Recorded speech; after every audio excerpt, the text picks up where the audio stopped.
દર્શક મિત્રો, શું કોઈ પણ પ્રકારના ઈંધણ વગર ચાલતું વાહન આપણને મળે તો આપણે વાપરીએ કે નહીં? શું તમે ઈચ્છી રહ્યા છો કે કોઈ પણ પ્રકારના ઈંધણ વગર તમારું વાહન ચાલશે?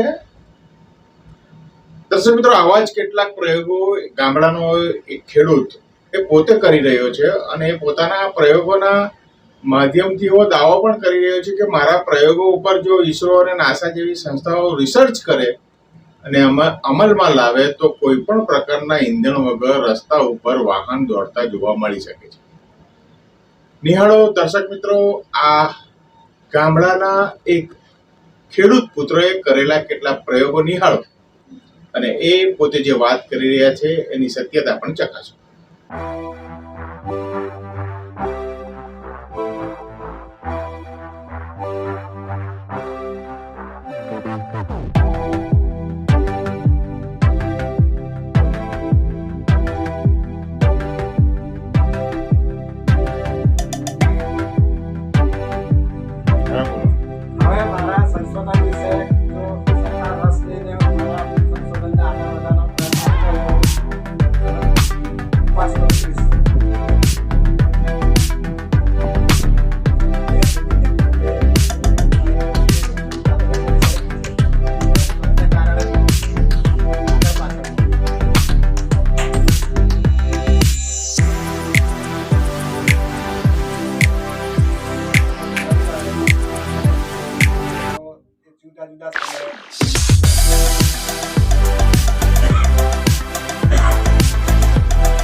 હા, કરો લખો. એના માટે બાકી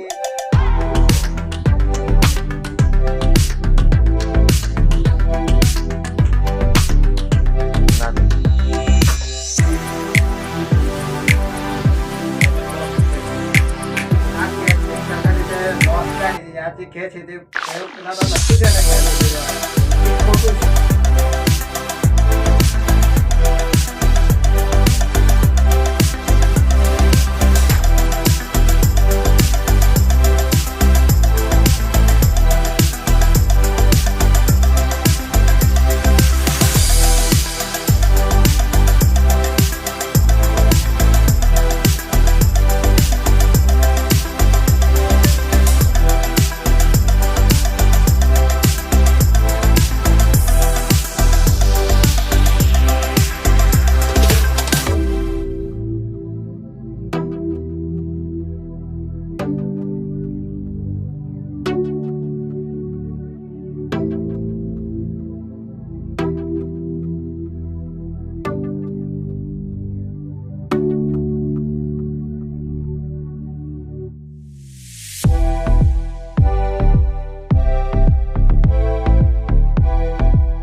દર્શક મિત્રો, જે ખેડૂતના પ્રયોગોની હું વાત કરી રહ્યો છું એ ખેડૂતોના પ્રયોગો જે આપણે વિડીયોમાં પણ જોયા છે એ જ ખેડૂતના કેટલાક પ્રયોગો એ રૂબરૂ પણ જોઈએ એ પોતે બતાવી રહ્યા છે એમના આ પ્રયોગો.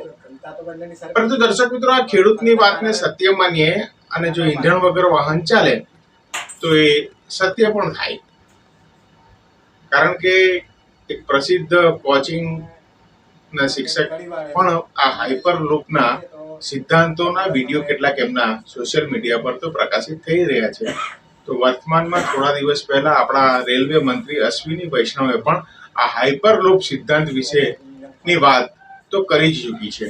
એટલે આ ખેડૂત પુત્ર અથવા તો એ ગામડાના ખેડૂતના આ પ્રયોગો એ ભવિષ્યમાં મોટી ક્રાંતિ સર્જી શકે ખરા, એ સત્ય નકારી શકાય નહીં. કારણ કે વિજ્ઞાન હંમેશા એ પ્રયોગો આધારિત હોય છે અને પ્રયોગો એ કેટલાક પ્રયોગો નિષ્ફળ થયા પછી એ સાબિત થતા હોય છે અને એ પ્રયોગો અનેક નિષ્ફળતા પછી સત્ય સાબિત થાય ત્યારે સમાજ માટે ખૂબ ઉપકારક બનતા હોય છે. દર્શક મિત્રો, આ ખેડૂતના પ્રયોગો નિહાળીએ અને આ ખેડૂતના આ સિદ્ધાંતો ભવિષ્યમાં સત્ય સાબિત થાય એવી આશા પણ રાખીએ. નિહાળો આ ખેડૂતનો પ્રયોગ. અને બીજું એલ્યુમિનિયમ છે, જે એલ્યુમિનિયમની કોઇલ બહુ ધીરે ઘનતા તો બંનેની સરખી છે, પણ કદને કારણે આગળ પાછળ પડે.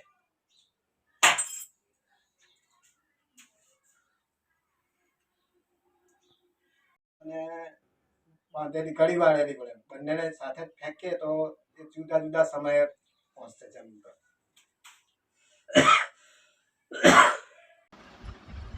શું નામ છે તમારું? હા, મારું નામ સનત કુમાર મૌર્ય. અને ક્યાંના રહેવાસી છો?